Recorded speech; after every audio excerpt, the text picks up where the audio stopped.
Assalamualaikum warahmatullahi wabarakatuh. Jumpa lagi ya teman-teman. Nah, di kesempatan kali ini saya ada update lagi ya.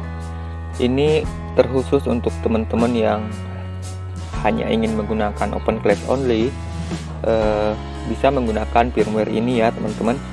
Nah, baik, firmware ini banyak diminta dari teman-teman untuk dilakukan update juga, sama seperti firmware Rere SPB sebelumnya teman-teman.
Maka hari ini saya update ya untuk OC only.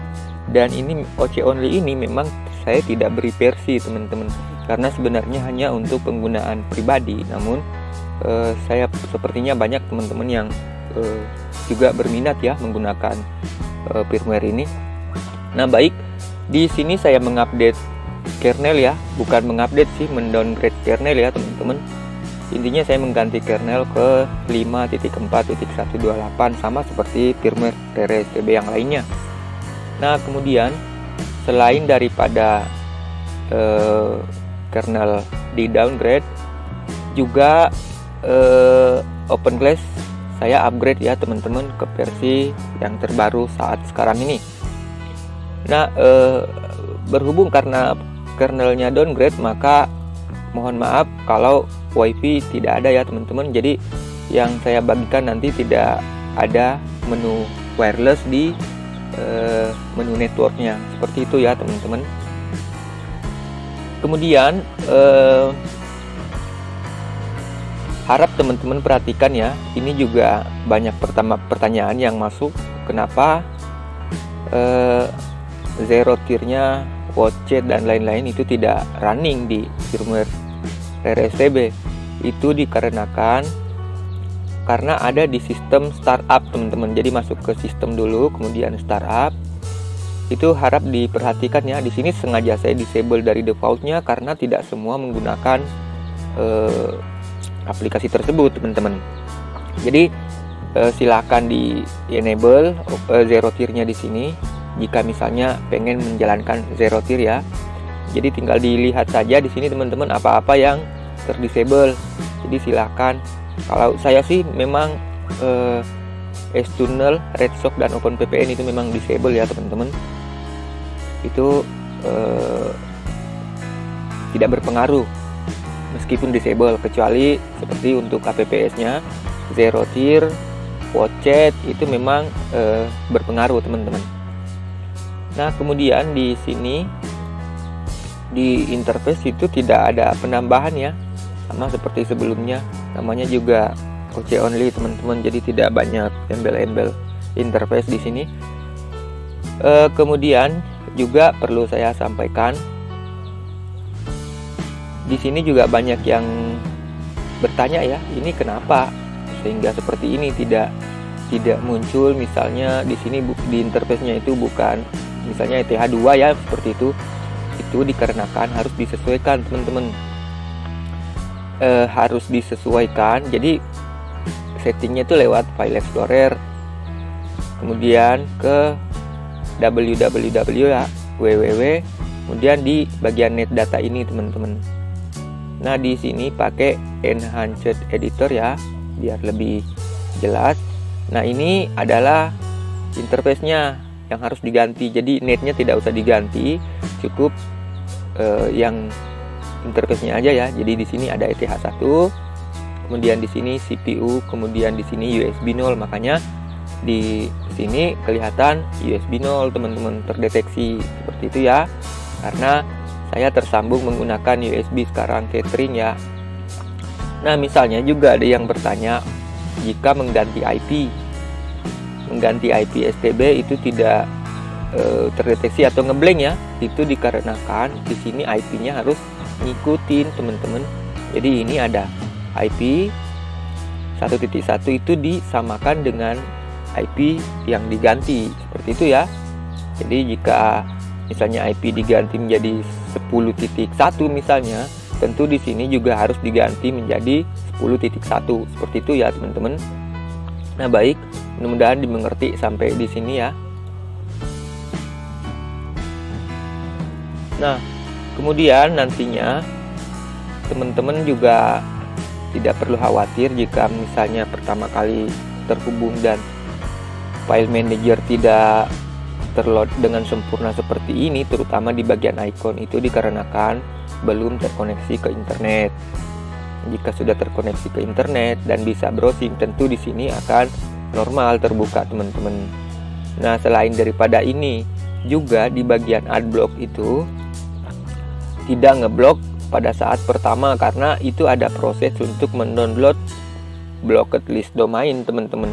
Jadi jika adblocknya tidak berfungsi, misalnya harap diperhatikan di sini.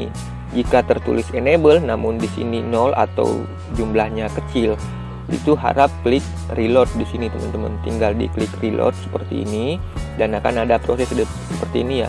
Itu dibiarkan saja. Itu opsional, ada yang lama, ada yang cepet ya. Tergantung dari kecepatan koneksi masing-masing teman-teman. Nah, cuman itu ya yang bisa saya sampaikan di update kali ini. Tidak terlalu banyak, hanya di bagian kernel, open class, dan memang firmware ini tidak banyak menggunakan tool inject teman-teman, hanya open class. Nah baik, saya rasa cukup sampai di sini. Terima kasih banyak. Assalamualaikum warahmatullahi wabarakatuh.